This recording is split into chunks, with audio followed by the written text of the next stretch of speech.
কাহিনী শুরুতে আমরা যে দ্বীপটি দেখতে পাই সেটি হলো একটি অদ্ভুত দ্বীপ, কারণ সেখানে কোনো রাত হয় না, শুধুই দিন। আর চারপাশের পরিবেশ একদম নিথর, স্তব্ধ। আকাশে উড়ন্ত পাখি, বাতাসে ঝরে পড়া গাছের পাতা, সবকিছুই যেন একটি নির্দিষ্ট মুহূর্তে এসে থমকে গেছে। কিন্তু এই তিনটি ছোট ছেলে সম্পূর্ণ স্বাভাবিকভাবে চলাফেরা করতে পারছে। তারা শহরের মধ্যে ইচ্ছে মতো খাওয়া দাওয়া করছে আর মনের আনন্দে ঘুরে বেড়াচ্ছে। এর ঠিক কয়েকদিন আগে চারটি শিশু বনের মধ্যে ঘুরতে ঘুরতে হঠাৎ একটি অদ্ভুত কাছের গর্ত দেখতে পায়। কৌতূহলের বশে তারা একে একে সেই গর্তের ভেতরে ঢুকে পড়ে। অন্ধকার সুড়ঙ্গ বেয়ে যাওয়ার পর ভেতরে তারা একটি কাঁচের মতো পরিষ্কার জলের হ্রদ দেখতে পায়। সেই হ্রদের তলদেশে ছিল একটি সবুজ আলো ছড়ানো পাথরের ডিম।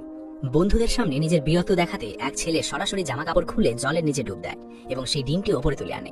কিন্তু অদ্ভুত ব্যাপার হলো, পাথরের ডিমটি জলের ওপর আসতেই সেটির আলো নিভে যায়। ভয়ে আতঙ্কে তারা দ্রুত গাছের খোলল থেকে বেরিয়ে আসে। তখন আতাইয়ের তার দাদুর বলা একটি গল্পের কথা মনে পড়ে। গল্প অনুযায়ী প্রতি পূর্ণিমার রাতে পাহাড়ে একটি গুহা বা গর্ত তৈরি হয়, যার ভেতরে সময় গিলে খাওয়ার এক রাক্ষস বাস করে।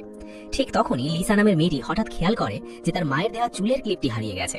তাই সে একা আবার সেই গুহার ভেতরে সেটি খুঁজতে যায়। কিন্তু ক্লিপটি খুঁজে পাওয়ার পরপরই হঠাৎ চারপাশ ভূমিকম্পের মতো কেঁপে ওঠে এবং একই সাথে হ্রদের জলটি আবারও সবুজ আলোয় জ্বলে ওঠে।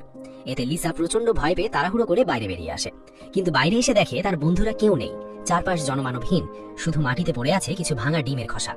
রাত নামতেই দ্বীপে শিশুদের নিখোঁজ হওয়ার খবর ছড়িয়ে পড়ে। পুলিশ এবং অভিভাবকদের এক বিশাল দল পাহাড়ে তল্লাশি শুরু করে, কিন্তু শেষ পর্যন্ত তারা শুধু অচেতন অবস্থায় লিসাকে খুঁজে পায়। লিসার জ্ঞান ফেরার পর যা ঘটেছিল তা পুলিশকে হুবহু জানে, কিন্তু পুলিশ ভেবেছিল সে প্রচন্ড ভয় পেয়ে উল্টোপাল্টা বকছে। উপায় না দেখে লিসা নিজেই তাদের আবার সেই পাহাড়ে নিয়ে যায়, কিন্তু ততক্ষণে সেই রহস্যময় গাছের খোলটি চিরতরে গায়েব হয়ে গেছে। বাচ্চাদের মা বাবারা ভীষণ উত্তেজিত হয়ে পড়েন এবং লিসা মিথ্যা কথা বলছে বলে তাকে দোষারোপ করতে থাকেন। লিসার